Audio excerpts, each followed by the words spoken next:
అంటుండేది ఏంటంటే నా బాధల్లో ఏంటంటే నిజాలు నిర్భయంగా చెయ్యాలా, విగ్రహాలు పెట్టడం కాదు. ఎవరికి విగ్రహాలు పెట్టారు? స్వర్గీయ రాజశేఖర్ రెడ్డి గారు ఇచ్చిన ఈ అప్పుడు పెట్టి మీ ముందు పెడుతుండ. ఆయనకున్నట్టు ఆశ 39 ఎకరాలను చూపించాడు. తర్వాత భార్య పేరు మీద ఏమి ఆస్తులు లేవని చూపించాడు. తర్వాత డిపెండబుల్ ఎవరు? జగన్మోహన్ రెడ్డి, షర్మిల ఇద్దరు ఆయన సంతానమే కదా. నిల్లు ఆస్తులు ఏమీ లేవని చూపించాడు. ఇది ఏ సంవత్సరం అండి? ఇది మన 2009 ఎలక్షన్ అప్పుడు బిట్టు. అంటే కొడుకు కూతురు మీద ఆస్తులు లేవని చూపించాడు అప్పుడు bit.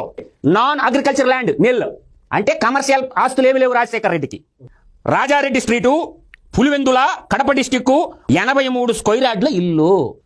Deposit in banks 1,93,797. Spouse Vijayamma garu భార్య పేరు మీద 40 లక్షల రూపాయలు ఫిక్స్డ్ డిపాజిట్. ఇప్పుడు ఈయన చరిత్ర అయిపోయింది. రాజశేఖర రెడ్డి చరిత్ర తేట తెల్లమైపోయింది. పార్లమెంట్కి జగన్మోహన్ రెడ్డి ఇచ్చిన అప్పుడు బిట్టు. కడప పార్లమెంట్కి జగన్మోహన్ రెడ్డి ఇచ్చిన అప్పుడు బిట్టు. భార్య Bharati Reddy YS, Harshini Reddy YS, Varsha Reddy YS.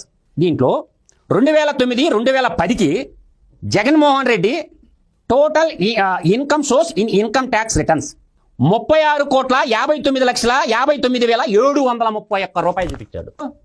Bharati Reddy YS 2009, 2010 total income show in income tax returns 1,20,43,859 రూపాయలు చూపించాడు. ఇది నిజమా? తండ్రి ఏం చెప్పాడు? డిపెండబుల్కి ఏం ఆస్తులు లేవని చెప్పాడు. కొడుకేమి ఇచ్చాడు? అంటే భారత రాజ్యాంగం పనిచేస్తుందా ఈ దేశంలో? మన 2019లో ఇచ్చినప్పుడు పెట్టింది. ఈ మేము రాజశేఖర రెడ్డి 12 పేజీలు, 11-16 పేజీలు, ఈ 64 పేజీలు అప్పుడు బిట్టు. ఇక్కడ చూడండి, 315,45,99,618 రూపాయలు ఒక్క జగన్మోహన్ రెడ్డి పేరు మీద చూపించింది. భార్య భారతీ రెడ్డి పేరు మీద 62,35,00,000. తండ్రి కాడ ఏమో మా దగ్గర ఆస్తులు లేవని చెప్పినటువంటి జగన్మోహన్ రెడ్డి, నేను అంటుండే పాయింట్ ఏంటంటే ఇంత డబ్బు ఎట్లా సంపాదించినో ఆ రహస్యం ఏందో ఇక్కడున్న యువతకి అందరికీ చెప్పమని నేను అడుగుతుండా. మేము కూడా సంపాదించుకుంటాం. ఇక్కడ చూడండి, చాంతాడంత కంపెనీలు ఎట్లా ఎప్పుడు క్రియేట్ చేశాడు జగన్మోహన్ రెడ్డి మీద ఉన్న కంపెనీలు 7. భార్య గారి పేరు మీద మళ్ళీ ఉంది చాంతాడంత లిస్టు. అసలు కళ్ళు తెరుచుకోవాలా తెలుగు ప్రజలు. అసలు గతంలో ఏ ముఖ్యమంత్రికి లేవు. తర్వాత ఇన్వెస్ట్మెంట్ మ్యూచువల్ ఫండ్స్ లో ఇన్వెస్ట్మెంట్ పెట్టింది. ఎక్కడెక్కడ మ్యూచువల్ ఫండ్స్ లో ఇన్వెస్ట్మెంట్ పెట్టాడంట? Axis liquid fund, HDFC liquid fund, SBI liquid fund, Franklin Templeton liquid fund, Aditya Birla Sun Life liquid fund, Tata liquid fund. ఈ మ్యూచువల్ ఫండ్స్ లో పెట్టిన పెట్టుబడులు ఈ 6. ఇది జగన్మోహన్ రెడ్డిది. ఇంకా సతీమణి భారతీ రెడ్డి చెప్తా 11 కంపెనీలు. అర్థమవుతుంది.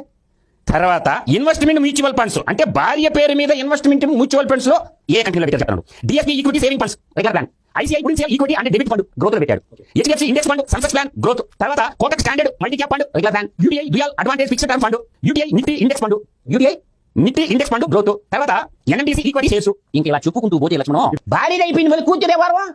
రెండో కూతురు. ఎవరు లెక్కెడతాడు దీన్ని? ఎంత అన్లిమిటెడ్ అయితే అన్లిమిటెడ్. నేను మొట్టమొదటి చెప్తున్నా కదా. మరి జగన్మోహన్ రెడ్డి అందరి బిడ్డని మీ బిడ్డని మీ బిడ్డని చెప్పుకుంటున్నారు. మరి ఆస్తులు మొత్తం అందరూ ఆంధ్రప్రదేశ్ ప్రజలు ఇచ్చేయాలి ఆంధ్రప్రదేశ్ ప్రజలందరికీ.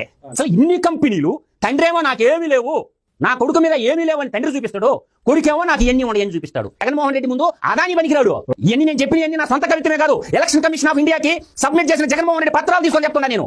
ఎక్కడి నుంచి వచ్చిన ఆస్తులు, ఏమి చేసి సంపాదించినారు? రాజకీయాన్ని పెట్టుబడి కట్టుకుని 1000 కోట్ల సామ్రాజ్యాన్ని నిర్మించడం కదా ఇది. ఇది కదా దోపిడీ అంటే. ఇది కదంటే దోపిడీ లక్ష్మణ్. సామాన్యుడు 10,000, 20,000, 30,000 కోసం ఎత్తుక్కుంటాడు. మీకు ఎట్లొచ్చిన ఇన్ని 1000 కోట్లు? రాజకీయ నాయకుల దగ్గర బానిస బతుకులు బతికేదానికంటే పోరాడి చచ్చిపోదాం. పోయే ప్రాణం ఏదో ఒక రోజు పోద్ది. ఎవర్రా వీళ్ళంతాను? బ్రిటిష్ వాళ్ళే మేలనిపిస్తుంది ఈ కాగితాలు చూసిన తర్వాత. బ్రిటిష్ వాళ్ళే మేలనిపిస్తుంది ఈ కాగితాలు చూసిన తర్వాత. ఒక దుర్మార్గులమైన పరిపాలకులా అని, దేశ ద్రోహులమైన పరిపాలనని ఆవేదనతో మాట్లాడుతుండా. ఒక్కొక్కరు రాజకీయాల్లోకి వచ్చి ఎన్ని లక్షల కోట్లు దోచేస్తారా? పేదలేమో ఇల్లు లేక, చదువుకోవడానికి డబ్బులు లేక, హాస్పిటల్ మందులు లేకుండా చేసిన సొమ్మురా. ఆవేదనతో అడుగుతున్నారా? 20,000 ఉద్యోగం కోసం, 30,000 ఉద్యోగం కోసం అడుక్కోవాల్సి వస్తుందిరా చదువుకున్న యువత. కాబట్టి యువత అనేది ఈ రోజు కానీ అడుగులు బాట పట్టింది అనుకుంటే మీ కుటుంబాలు గొల్లైపోతే ఆలోచించుకోండి. ఏమి జరుగుతుంది ఈ దేశంలో, ఏమి చూపిస్తున్నారు ప్రజలకి మీడియా ఛానల్ వాళ్ళు? రియల్ స్టోరీ ఇది, రియల్ స్టోరీ. జగన్మోహన్ రెడ్డి పశ్చాత్తాపడు, నువ్వు ఇప్పటికన్నా దేవుడు బిడ్డ అంటూ బైబిల్ మీద ప్రమాణం చేసి నేను దోపిడీ చేయలేదని చెప్పగలవని నేను అడుగుతుండా. కాబట్టి ఒక్కసారి గుర్తు పెట్టుకో జగన్మోహన్ రెడ్డి. ఎందరో రోజుల కాలగర్భంలో కొలిచిపోయినారు జగన్మోహన్ రెడ్డి. నువ్వు వెళ్తా అని అడుగుతుండా నేను. ఆలోచించుకో. అధర్మ వాక్యాలు నువ్వు చెప్పి ప్రజలు తప్పుదోవ పెట్టద్దు.